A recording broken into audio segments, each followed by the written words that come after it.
I've told you guys before, and I'll say it again. I hope everyone gets to see the lower saddle at sunrise someday. Hello everyone, welcome. I'm on the Grand Teton lower saddle, or rather just above the lower saddle where the wind isn't knocking me down. And we're on our way up to Upper Exum Ridge. As always, I'll give a disclaimer.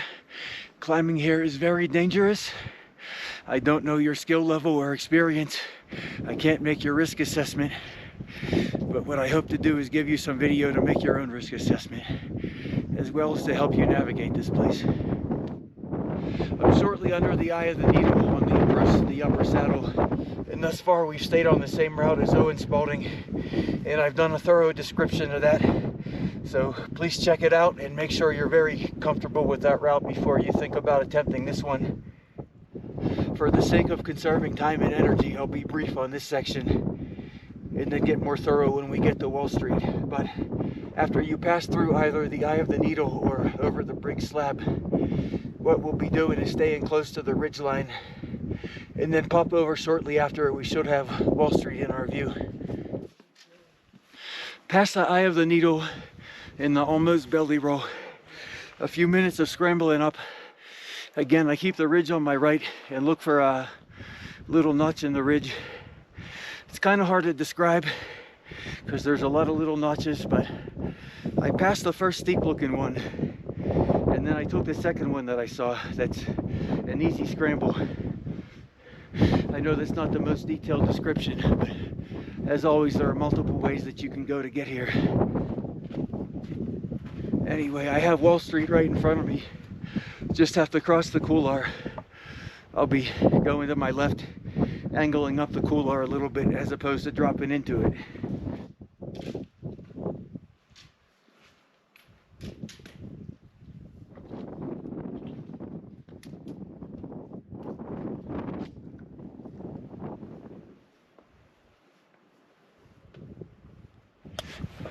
The infamous Wall Street step around.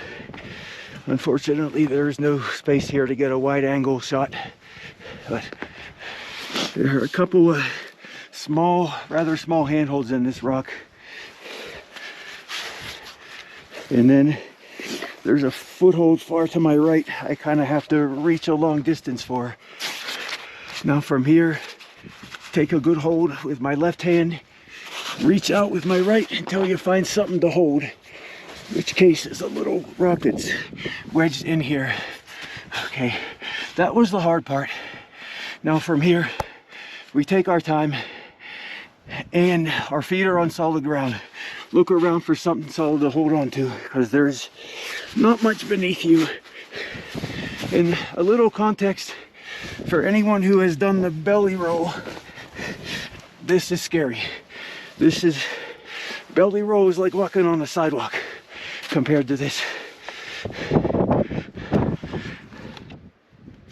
Immediately past the step around on Wall Street, hop over a boulder, and immediately to your left you're looking up at the Golden Stair.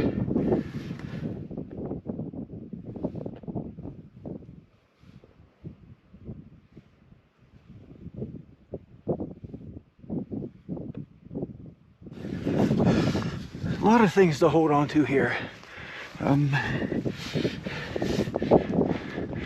I didn't notice this before, but if I go just a little bit right, there's a crack that I can hold into. So some of these, for example, some of these flakes look a little bit thin for comfort. I keep most of the weight on my feet here, and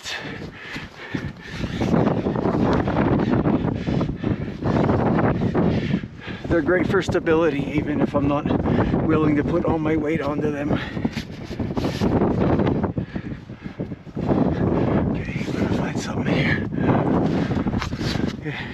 Excellent foot grip here too. Of course, I did bring the rock climbing shoes.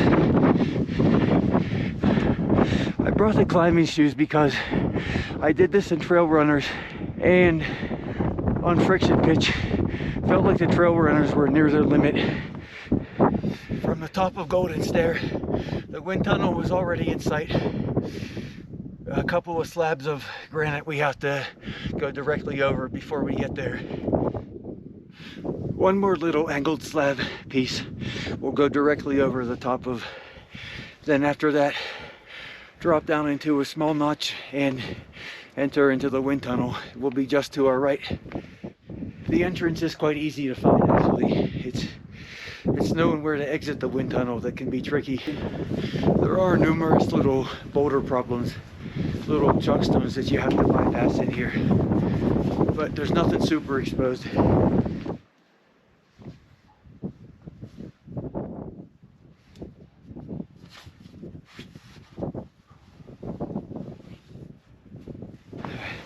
The wind tunnel comes up to a narrow notch straight in front of you, and then we'll turn to the left. A little bit more scrambling after that, and then we're going to be looking for our exit on the right. From here, we'll make our way up and to the right, even though the gully kind of leans left. I think if you keep going that way, it will take you to the western chimney, but we're aiming for Jern Dihedral. And this is where the route does become a little bit interesting. And I wouldn't say hard per se, because it's easy to take the wrong route and scramble right past some of the notable features. And sometimes it's even easier to take an alternate route. I have two pinnacles on my left. I think one of them is Carmen's pinnacle. I don't know their names. But anyway, I'm standing directly adjacent to the higher pinnacle. And from here, I'm looking at some slabs to my right where I'll climb up toward Jern Dihedral.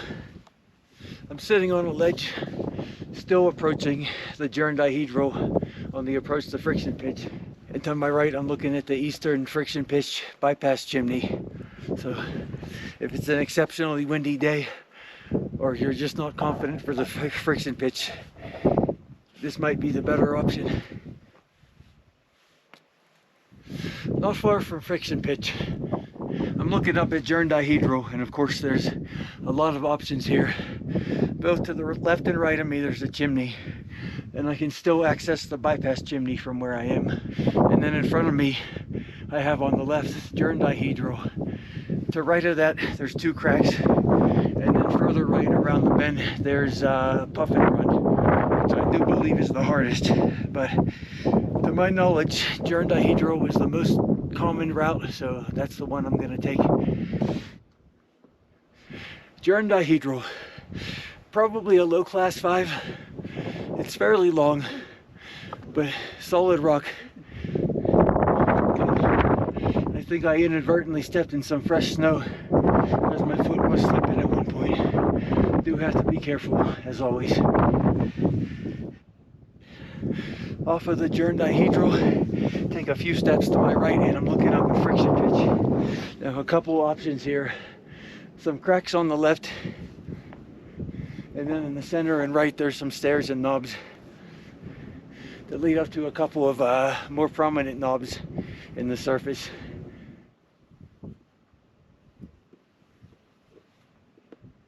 Alright, yeah, knobby section at the bottom.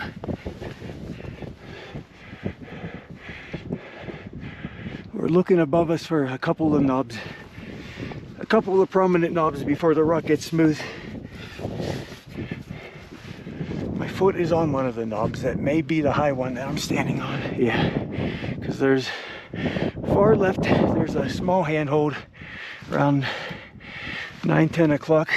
My right foot has a spot, and from here I have to reach up, push off with my foot and reach for the next block. And the big blocks in front of me is my target. That's where I'm aiming for. Okay, there's one step.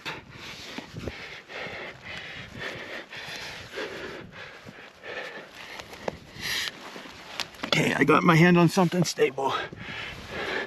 Okay, I said this earlier. Crux is a lot easier with climbing shoes on. So, okay, upper section is slightly knobby again.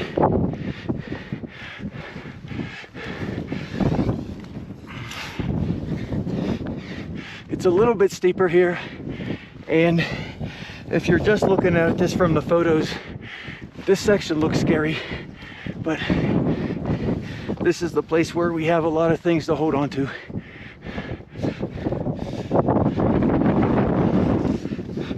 We are past the crux.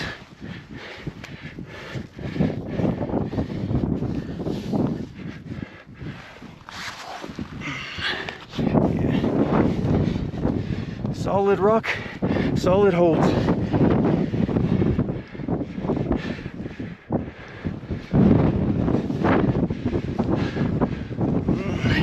All right, have some good ribs on my right to hold on to.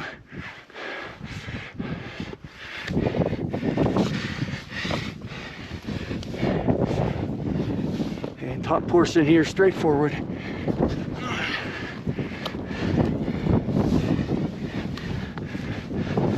Okay. From the top of friction pitch, we're gonna angle up and to the right. We're gonna snake over to the east side of the ridge, the right-hand side, and traverse there for a short bit, and then we're gonna come back toward the center of the ridge. From friction pitch, just some ledges to the right, and then an easy walk up the notch gully, and then once you get up to the notch, turn to the right, and it's an easy scramble on solid rock up to the ridge line. Out of the notch and back onto the ridge, straight up the ridge, and I can see the entrance to the V-pitch on the left. Now, I bypassed the V-pitch the last time I came up here. I followed a crack off to the right. The bad news is that it's easy to miss if you don't know exactly what you're looking for. The entrance ramp isn't too obvious, but since I know where to look this time, it was easy to spot, and I'm going to give it a shot.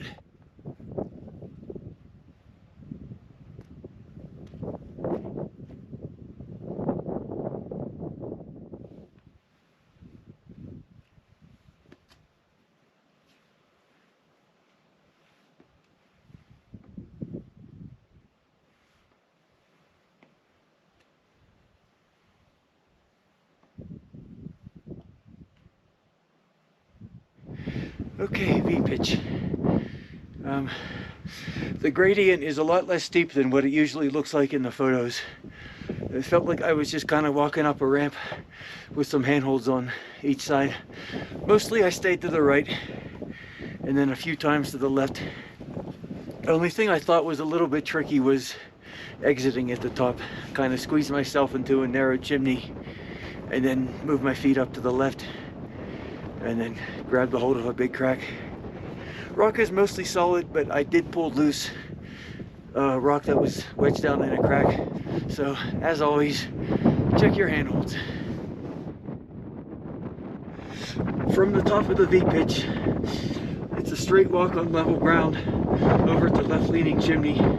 Just stay on the left side of the ridge, and from where I'm at, I can see the ramp that leads down to the rappel station in Sergeant's Chimney. So if you had to escape here, this would be a good place to do it. Now, I think I missed the left-leaning chimney on the last trip. I traversed around the right side, and it wasn't challenging, the route that I took. But again, it's a reminder to not get too worried if you're not exactly where you think you should be. There are multiple routes that complete this. Left-leaning chimney. I didn't find it particularly difficult per se, but as you might have noticed in the video, some of the handholds on the right side are really awkward. Feels like I'm just reaching into some strange places. But otherwise, everything's solid, everything's secure. From the top of the left-leaning chimney, I do have a view of the L-shaped rock. And I think from there we'll have the option to either traverse and bypass the boulder problem in the sky, or head up to the ridgeline and check out the boulder problem. From the L-shaped rock, I can see a ramp just a little bit beneath me. Will take us over to Owen Spalding, so we could just scramble to the summit on that side. But since I think I see the boulder problem this time, I'm going to go up and give it a shot. I did climb a crack on the southern face of the boulder problem in the sky. It was short, it was lots of fun, great holds, and it was really hard to climb back down.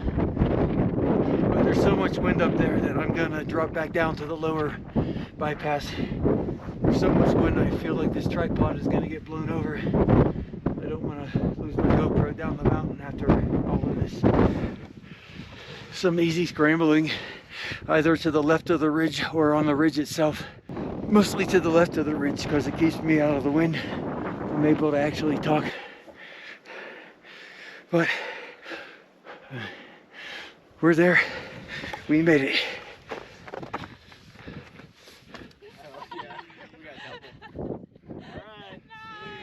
Just met a few other groups up here. They came up OS and said it was clear on the way down. A little bit of rain last night, but not so much that I was too concerned about the conditions here. Some thoughts on Upper Exum. It is definitely a step up in difficulty over Owen Spalding. It's something I'd only suggest trying solo if you're very comfortable with Owen Spalding. It's more exposed. I know I didn't talk too much about exposure on the Ascent. It's because I'm not usually thinking about it. I'm not usually looking at anything except my hands and feet. Again, I do recommend rock climbing shoes if you're willing to try it alone. And descent will be on Owen Spalding, of course.